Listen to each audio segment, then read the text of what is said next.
Hello and good morning, everybody. How are you doing? Great. Thank you for having us. Thanks for having us. I'm very excited to share a conversation with you because why has this been such a cover-up? Quiet on Set, our documentary series that premieres on Investigative Discovery on Sunday, March 17th, and then on Schools over 2 nights. So it's 2 nights, March 17th and March 18th, reveals the sometimes dark underbelly of what was really occurring behind the scenes on some of Dan Schneider's sets at Nickelodeon. And this is a story that many have been curious about for many, many years.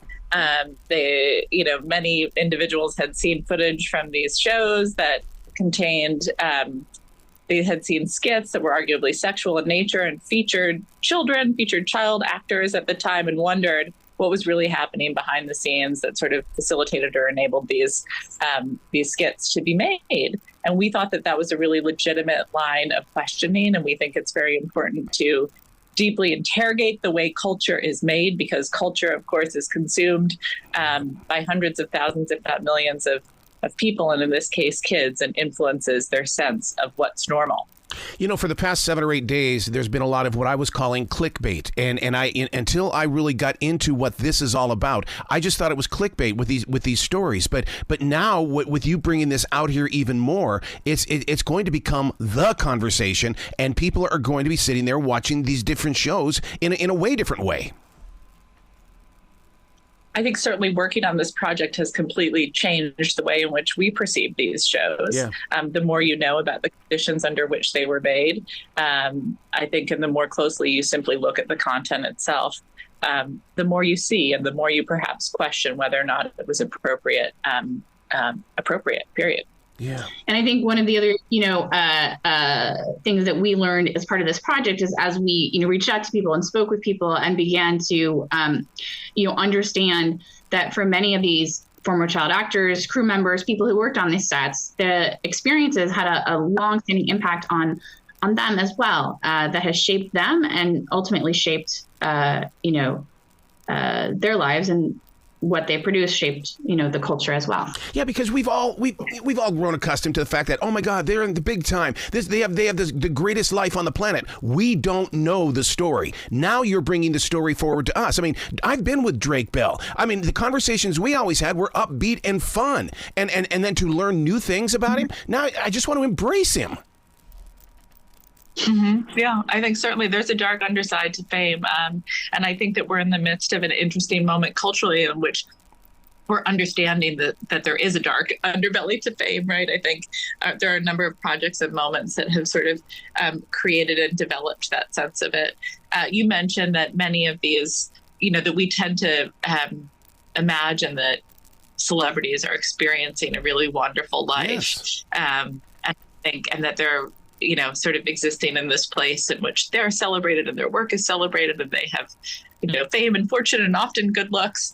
And I think when it comes to child stars in particular, that's often not the whole story, right?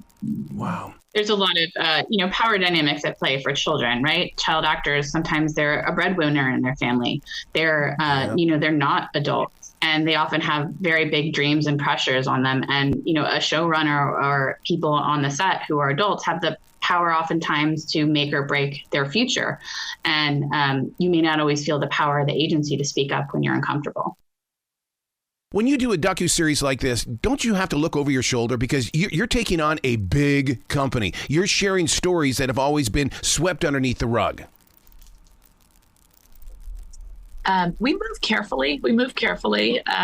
We take our journalistic practice very seriously. It's incredibly important that we put information out there that is accurate when it comes to this story in particular, when it comes to the sort of interrogation of Dan Schneider's sets and the conditions that occurred at Nickelodeon during a certain era of time. There's a lot of misinformation out there. There's a lot of conspiracy theory, and it was important to us to be able to separate fact from fiction. And what you'll see in Quiet on Set are revelations, new information, incredible first-person accounts that have been verified.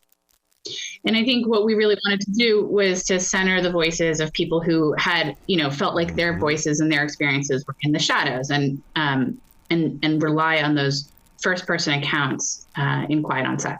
You know, it's docuseries like this that really does lift the game of journalism, because there for the longest time, all it was a 5-minute, maybe a sound bite on the 5 p.m. news. But now, I mean, you take us into this docuseries and you share with us the whole story at your own pace. Well, thank you. We wanted to create a work that was sweeping, right? The story spans decades. It involves dozens, if not hundreds of people.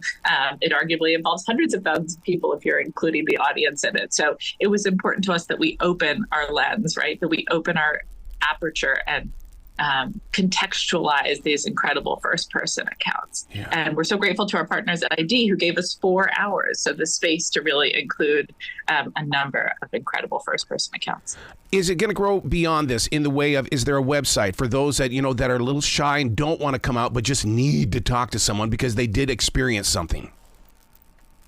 Well, look, we would love to hear from people who are now feeling comfortable to share their stories, and certainly eager to continue that conversation and continue to tell these stories with anyone who is ready to share. Okay. Well, this platform is always open to help you guys out, man, to get that word out there even a little bit further. Please come back to this show anytime in the future. Thank you so much. Thank you. Thank you for what you're doing. Be brilliant today, you two. Thank you. Have a good one. Thank you.